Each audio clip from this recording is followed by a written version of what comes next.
Okay, boom. A beautiful day actually, but it definitely has some ties to Ferrari. Here's a little taster. Oh. Just got rid of my jacket. What's up, ladies and gentlemen, and welcome to this POV review by AutoTopNL. My name is Max, and today we've got a very rainy day, an autumn day, a beautiful day actually, to drive one of the coolest SUVs out there. And well, we've got a great spec today. We borrowed it at Adels Cars in the Netherlands. Check out the description or the top comment for a link to their website. They've got a great selection of cars, super nice company. It's a family company ran by a couple and their son. They really do have a very nice collection of cars. So if you are interested, go check it out in the description.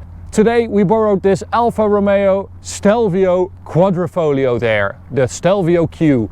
One of the supposedly coolest SUVs out there, especially to drive. We haven't driven it, but I'm super curious to see what it's like. So today I'm going to show you around it, show you the spec we've got it in, and then we'll take it for a drive. I'm not sure where, because it's a completely new area for us, but we'll see. We'll take it for a nice drive. But before we begin, don't forget to subscribe and hit the notification bell if you want to receive updates when we upload a new video, and check us out on Instagram if you like, at AutoTopNL. Okay, so we'll do a quick walk around in this weather. This color is called Blue Misano Metallic. Quite a nice color, at least I like the fact that it's different from all the others, which are almost always red. I like this blue, I think it's cool. We've got some air vents in the hood as well, which looks nice and aggressive. This front end is really good, especially without a number plate on there. We've got one in the car, don't worry, but it does look very nice. The wheels, well, these are super nice wheels as well. I really like them. 20-inch, nice. Yeah, that design with that sort of circle in there is so recognizable Alfa Romeo and just so beautiful, with of course the Quadrifoglio Verde right there. And well, it's not that big, this car. It is quite manageable. It's like a Porsche Macan size, I would say, BMW X3, Mercedes GLC, but it feels quite sporty and cool. And at the rear we've got a nice rear end with quad exhaust, one placed just above the other, and Q4, so it's got standard all-wheel drive, of course. But yeah, it's a nice rear end. Sorry it's so freaking dirty, but yeah, we weren't expecting this weather. It was supposed to be dry today. So yeah, on the way here I kind of got it a little bit dirty. Sorry about that. So we'll open the hood and check out the engine, which is of course this 2.9 liter V6 developed with Ferrari, or derived from a Ferrari engine at least, but it definitely has some ties to Ferrari. It's a twin turbo engine and it delivers 510 horsepower and 600 Newton meters of torque. It is a very cool engine. It is very different from all the others that are available, and that really gives it like its own place in the class, in the engine environment, if you will. And on the inside, well, this is always a bit of a weak spot for Alfa Romeo, of course.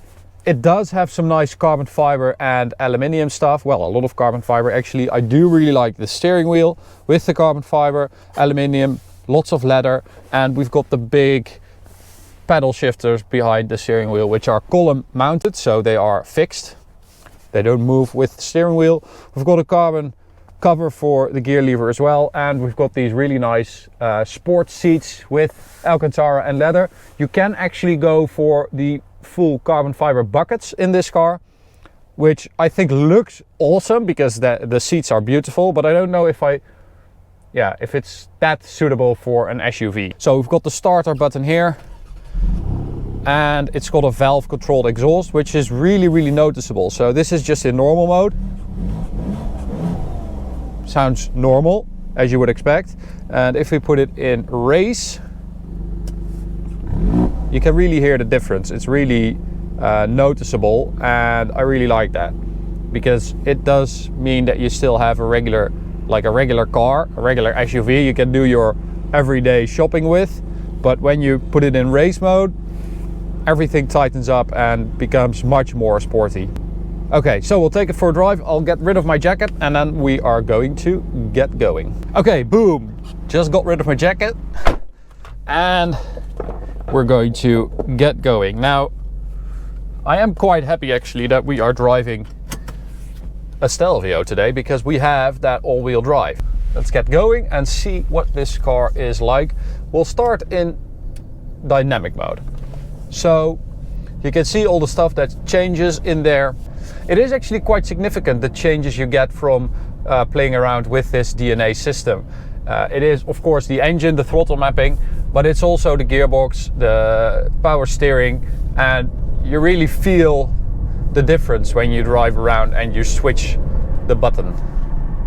Yeah, I don't know why we're in this mode. We're just going to go to race, and we've got this button right here for the suspension, so you can go for race mode with the mid dampers, which is nice. I think that's smart, but we'll keep it in race mode for now to see what it's like. We'll put the gearbox in manual. Now, this is one of my favorite parts about these cars, about the Giulia and this one. The gearbox is really, really fast. The shifts are crisp. It is super nice, and well, it just gives you a bit of a race car feeling, because you get that little hit in the drivetrain when you shift, and most cars don't do that anymore. And you get like a nice crackle through the exhaust as well. Oh, that is that is really, really nice. More cars should do that.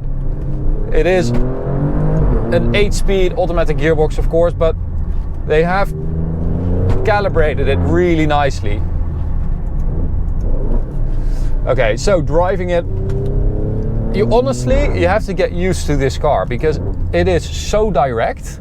You don't really expect that from, well, an SUV. An SUV that's quite high, and it's just a weird thing to get used to. But once you do,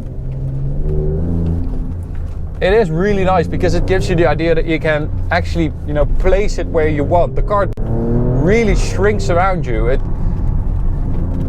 It is, well, a lot of car manufacturers say this and claim this and call their SUV like a high-up sports car or something like that, but this really feels like a sports car because you have that 510 horsepower V6 twin turbo, which feels really aggressive and torquey. Okay, let's put it in mid damper. Yeah, that's a bit better. And you have that gearbox that feels super aggressive. You have those crackles in the upshift. You have that stiff suspension, that direct steering. It all really comes together when you put it in race mode. And it does really feel like a high version of that Giulia Q. Whew. Yeah, really, really nice. Now the brakes are really good as well in this car. They too are super direct. It's like at the top of the pedal, you touch the pedal and you can feel it immediately. It wants to brake. It's super high strung. And this is not even the most fierce setup. You can also go for carbon ceramics on this car. But yeah, normally I would always say go for the carbon ceramics. But I do really like these steel ones. But with the weight, I mean, this car weighs around 1800 kilos. If you go for high-speed runs, because this car has a top speed of 283 kilometers an hour. If you do that regularly, I would say go for the ceramics. Oh man, the drivetrain is such a nice one. But it's mostly that gearbox that makes it really fun. And of course that sound, because it does sound nice. So what should you compare this with? Well, as I said, the Porsche Macan, the Macan Turbo probably, BMW X3M, competition, Mercedes AMG GLC 63S. Those are basically the ones And I have to say, I do quite like the fact that this feels so different from the others. So if you compare it to the German brothers, I mean, if you look at the interior, of course, yeah, finishing, materials, everything is just better in those German rivals. It's just a fact, okay? If you buy this car, you have to be able to live with the fact that the interior is not the best. The infotainment is not the best. What you pay for with this car is the fact that you have something different, of course, but also the fact that you have one of the coolest looking ones in this class, in my opinion. And you have one with the drivetrain that is, well, just, it's fun, it's exciting. It brings a smile to your face. And I'm not sure if those other ones do that if you have driven them for like a year. I think this will keep entertaining you because it is so stiff and hard and aggressive. So 0 to 100 should be able in 3.8 seconds. But I have actually tried that and it is nearly impossible to get there. I mean, you have to have like super dry tarmac, of course, and brake launch, but here's a little taster. Oh, it does really move, this car. Yeah, it's a fun little SUV.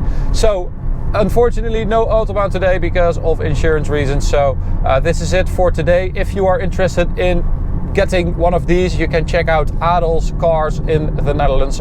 They really have a cool selection of cars, so go check them out. And you can subscribe by clicking the big button right there. You can also check out this video or go check out this playlist.